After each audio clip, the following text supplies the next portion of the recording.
अक्सर लड़कियों का खूबसूरत और खूबसूरत होने के बावजूद रिश्ता नहीं आता।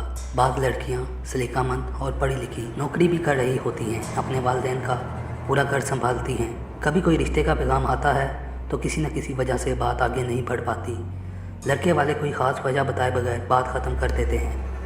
कुछ लड़कियों की अच्छी जगह मंगनी तय हुई होती है, कुछ गलतफहमी या बगैर वजह के टूट जाती है। जब कभी ऐसी सूरत पैदा होती है तो वालिदैन के लिए बड़ी परेशानी का सबब बनती है।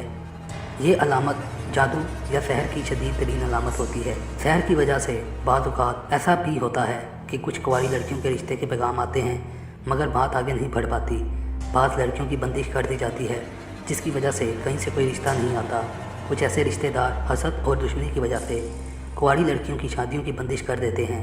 बहुत सी लड़कियों की इसी फ़िक्र में शादी की उम्र निकली जाती है। वालिदैन भी बेटी की फ़िक्र में बीमार रहते हैं।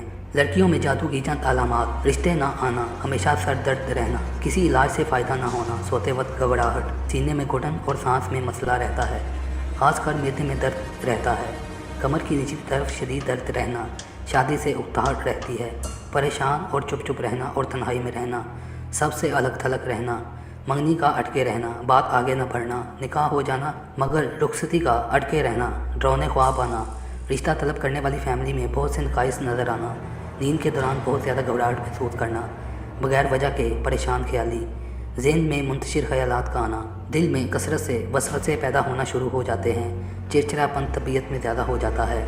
मगर इन तमाम मसाइल का हल कुरान और सुन्नत में मौजूद है। मुनासिब रहनुमाई से इनसे छुटकारा हासिल किया जा सकता है। अगर आपके बेटे या बेटी का अक़द ना होता हो तो आप अपनी हाजत और मुराद के लिए 21 दिन तक 313 मरतबा सूरह फुरकान की आयत नंबर 54 विर्द करें और दुआ मांगें। अगर किसी लड़के या लड़की की शादी में रुकावट हो तो सूरत तगाबुन पारा 28 को रोज़ाना 3 मरतबा 11 दिन तक पढ़कर दुआ मांगें। इंशाअल्लाह हस्बे मंशा जल्द शादी हो जाएगी।